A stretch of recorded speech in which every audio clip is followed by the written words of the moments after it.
All right, so welcome to your deep dive. We are diving into walking in the light of truth. Okay. Have you ever heard of this one? I have. It's a devotional text. But what I think is really cool about this one is it kind of has some unique features. Okay. Like it's got a kids corner section with little kid-friendly analogies. Oh, wow. That's great. Yeah. And then it's got these deeper dive references to other parts of Scripture. Interesting. So I think it's going to be really interesting to kind of break this one down. Yeah, it sounds like a really cool way to make it accessible to different age groups and levels of understanding. Yeah, exactly. And it's all centered around this idea from John 3.21 Okay. about walking in the light of truth. Right, so how does it use that verse exactly? Well, it actually opens with the full verse. Oh, wow. Okay. But whoever lives by the truth comes into the light, so that it may be seen plainly that what they have done has been done in the sight of God. That's a powerful verse. It is. So right off the bat, it's connecting truth with light. But what does it really mean to live by the truth? Right, it can be kind of a vague concept. It feels very abstract. Yeah, it does. I think the devotional does a good job of kind of grounding it.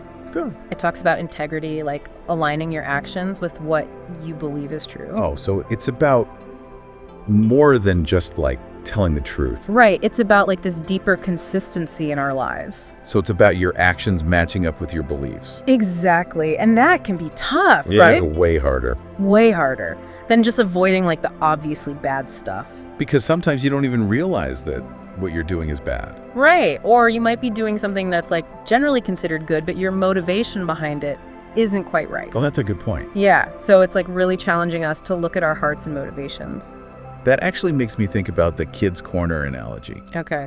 It compares living in the light to shining a flashlight in a dark room. Oh, yeah. What do you think about that analogy? Do you think it oversimplifies it?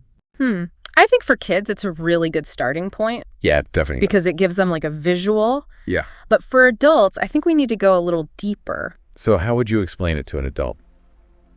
Well, I think light has this power to reveal things, right? Mm-hmm. So living truthfully might mean that we become more aware of our own flaws or blind spots. Things we weren't even aware of before. Exactly. And that can be uncomfortable.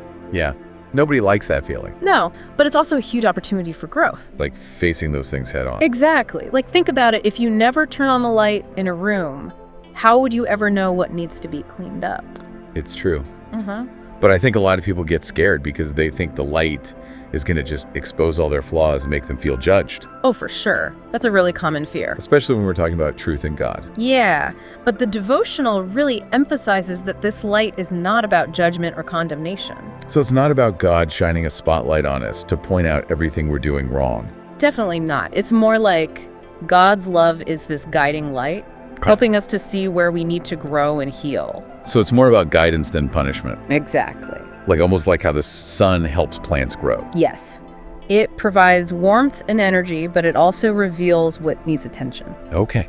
I like that. Okay. So it's not about being perfect. It's about being open to change. Yeah, and being willing to let God work in our lives. That actually reminds me of the time when I really messed up at work. Oh, no. Yeah. And I had to admit to my boss that I made this huge mistake. Oh, I bet that was tough. It was terrifying.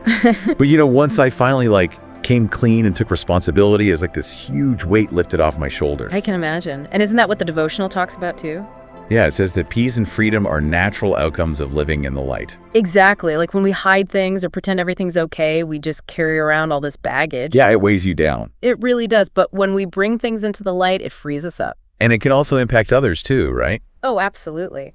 The devotional talks about your life becoming a testimony to God's work. So it's not just an inward change. Right. It's not just about us. It's about how our transformed lives can inspire and point others to God. Is it like a ripple effect? Yeah, exactly. Okay. And it's interesting how the devotional actually brings in another passage from the Bible to explore this further. Oh, which one?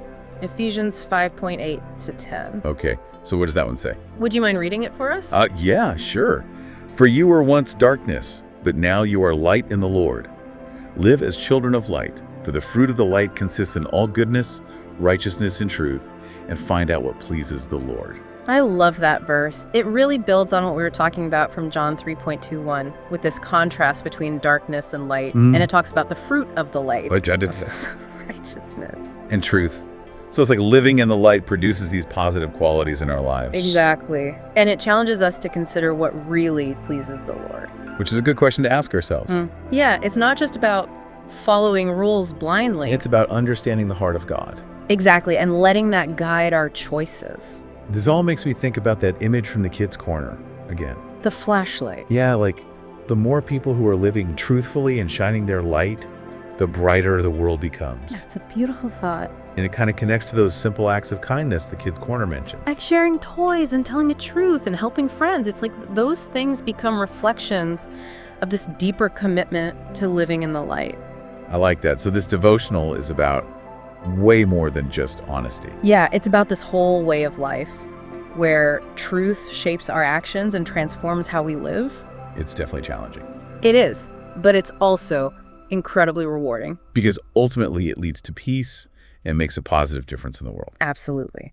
And I think if we're going to walk away from this deep dive with one question to ponder, it would be this. Okay. If living in the light means letting truth shape our lives, what areas of your life might benefit from a little more transparency? Well, that's good. What might need to be brought into the light? It's a tough question, but a good one. It is. And I think it's a question worth wrestling with. Well, thank you so much for joining us on this deep dive into walking in the light of truth. We hope you enjoyed it and that it gave you some food for thought as you continue walking in the light of truth. We'll see you next time.